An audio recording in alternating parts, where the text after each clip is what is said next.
ko pottal woni mi anda ko momodiral woni pottal ka ko ɗum e Abbas onon ɗo noon si goɗɗo ari attaqué leader ɓe mon ɓen non non o yiɗa fulɓe ɓen o yiɗa ɗuma leader ɓe mon ɓen ɓe représentant fulɓe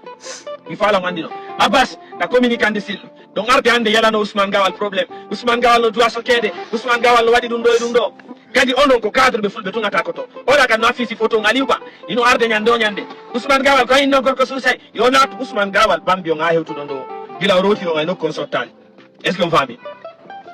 Ousmane Gawal no e jam moƴƴere et puis encore Ousmane Gawal ko cadre jo patriote jo nasi ko cadre ɓe mo malhonnête ɓe ɓe mi faala on no wolande son ari ɗo yalanike cadre jo goɗɗo kaso o ari o yalanike cadre jo mum ara windali ɓeɗo yiɗa leñol ngol ɓe jam fike leñol ngol cadre ɓe mon ɓe représentant leñol hande ɓe représentant leñol janggo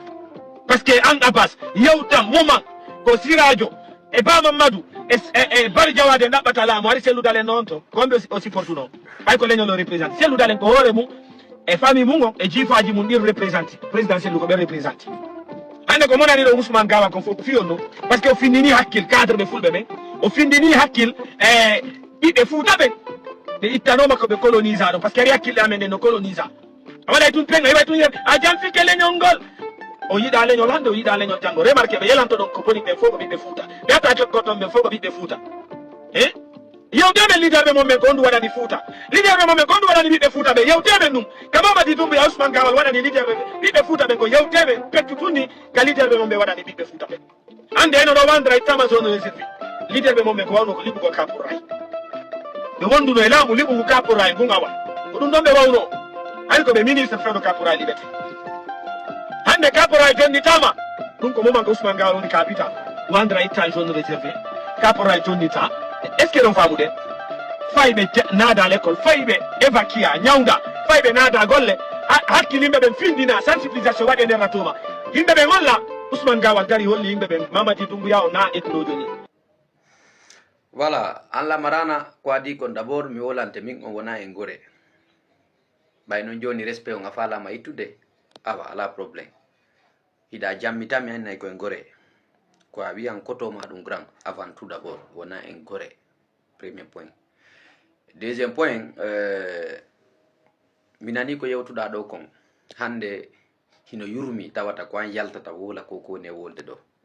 pendant pouvoir de Alpha Condé on ko waɗi kon fo ko ɓe warayno ko ɓe nangayno ko ɓe toñayno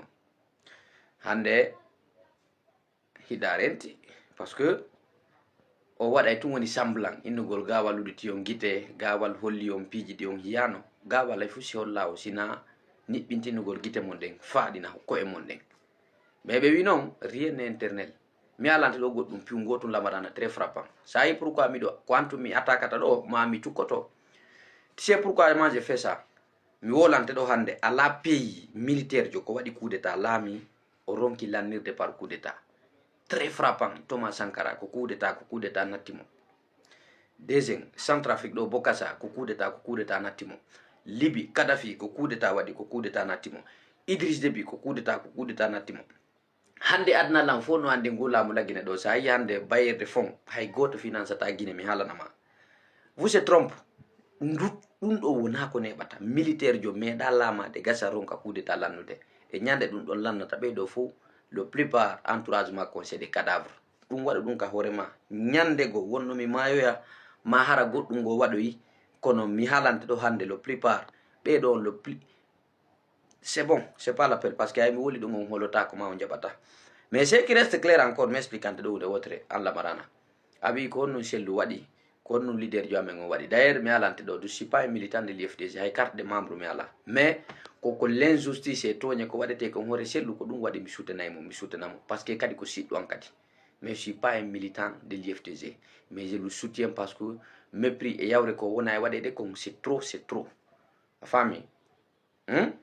mais je suis pas un militant de l'IFDG bon mi haalante noon sellu ko honno waɗani Guinée sino wolede hande ministre joma on Gawal ɗon ko honno waɗi konno ngo waɗani o Fouta konno ngo waɗani Guinée ala ministre jo pour le Fouta Guinée je vous lance le défi addugol projet kala wallitiɗo région ji mum ɗi ma leydi ndin hoyti sellu on ala leader jo moye Guinée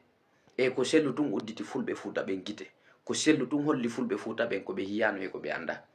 ƴette exemple Bofa no wawa wonde ara ɗafandi me ɗamanditi o pombo fa ɗo hari woɓɓe yiwayno basgine